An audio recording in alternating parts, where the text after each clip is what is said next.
Bonjour à toutes et à tous, je suis ravie de vous retrouver pour cette nouvelle capsule vidéo. Je suis Anne-Sylvie Dutry, votre coach en développement personnel et j'aimerais aujourd'hui vous parler de savoir demander de l'aide. Nous sommes nombreux, surtout lorsqu'on est entrepreneur, à vouloir faire beaucoup de choses par nous-mêmes et c'est un vrai dilemme de demander de l'aide à quelqu'un. Demander de l'aide à quelqu'un, ça paraît simple dans l'absolu.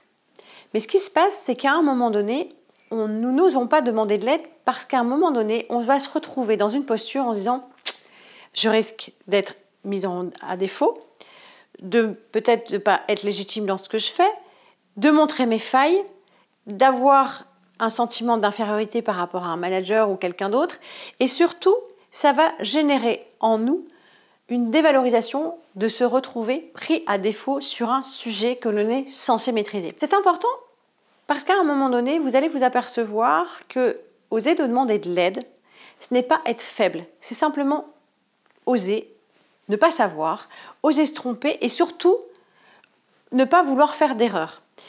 On a deux types de personnes. Des personnes qui vont dire « moi demander de l'aide, c'est juste pas possible, à un moment donné, non, je sais ce que je fais, je n'ai pas besoin ».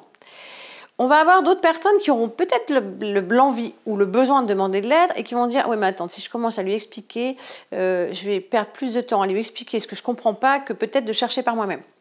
Certes, mais si vous cherchez, vous allez peut-être passer un temps fou, alors que la personne autour de vous, votre collaborateur ou peut-être votre manager va pouvoir vous donner la solution en très peu de temps, ce qui va d'une vous faire gagner du temps. Et la deuxième chose, c'est pas parce qu'on demande de l'aide qu'on passe forcément pour quelqu'un d'ignorant. Et beaucoup de personnes que je rencontre vont se dire « mais non, mais tu te rends pas compte, à un moment donné, je suis censée savoir de quoi je parle et je suis le référent ou la référence dans ce domaine. » Oui, et alors ça peut arriver, parfois, soit on ne connaît pas les procédures, les protocoles ou des choses comme ça, et qu'à un moment donné, il suffit simplement, pour dénouer ou déverrouiller quelque chose, d'oser demander de l'aide.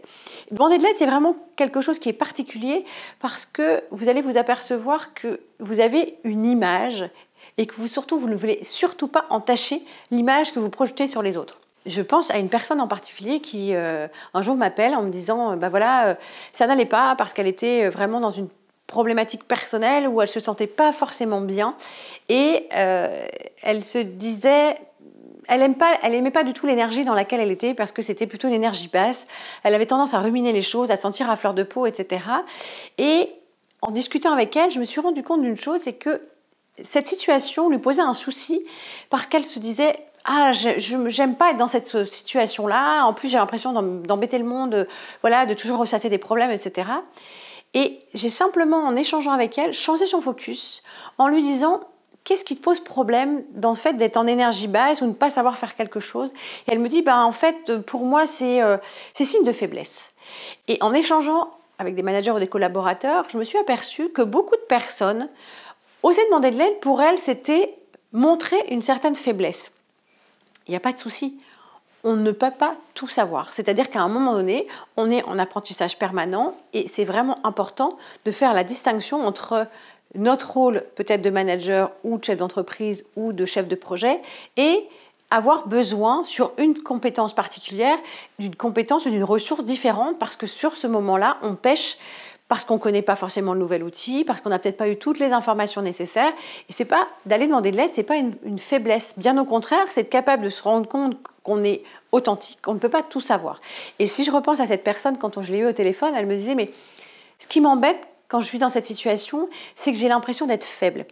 Et une chose importante, c'est faire vraiment la distinction entre faiblesse et authenticité.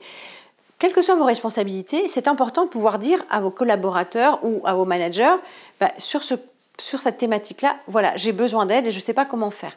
Ça ne va en aucun cas vous dévaloriser, surtout si vous le faites de manière authentique et la personne que vous avez en face de vous va simplement peut-être vous donner des clés qui vont vous permettre de gagner du temps. C'est quelque chose qui pour moi est essentiel parce que dans le milieu professionnel, je me suis aperçue à quel point certaines personnes s'étaient enfermées dans un cadre, dans un rôle et n'osaient pas du coup, parce qu'elles étaient peut-être managers, par rapport à leur hiérarchique ou par rapport à leurs équipes, oser affirmer qu'elle ne le savait pas.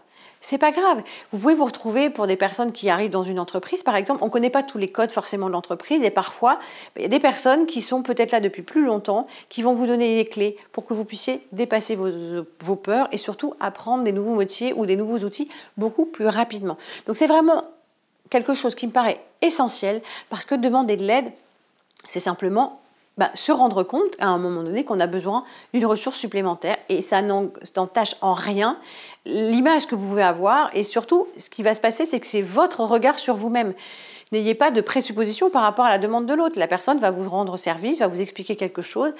C'est pas parce que vous demandez de l'aide, surtout dans une période, parfois on est hyper charrette, on a plein d'échéances, on ne sait plus comment faire, on est aussi fatigué et on se retrouve à fleur de peau et à un moment donné, simplement de demander de l'aide sur une mission, sur un partage de compétences, vous allez vous apercevoir que ça peut tout simplement faire baisser la pression, faire en sorte que déjà vous serez plus apprécié, vous allez apprendre à déléguer aussi parce que ça se rencontre beaucoup dans le monde de l'entreprise. Voilà, j'espère que cette capsule vous a plu.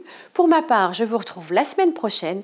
Je vous souhaite une excellente semaine. N'hésitez pas à vous abonner à ma chaîne YouTube et me suivre aussi sur les réseaux sociaux.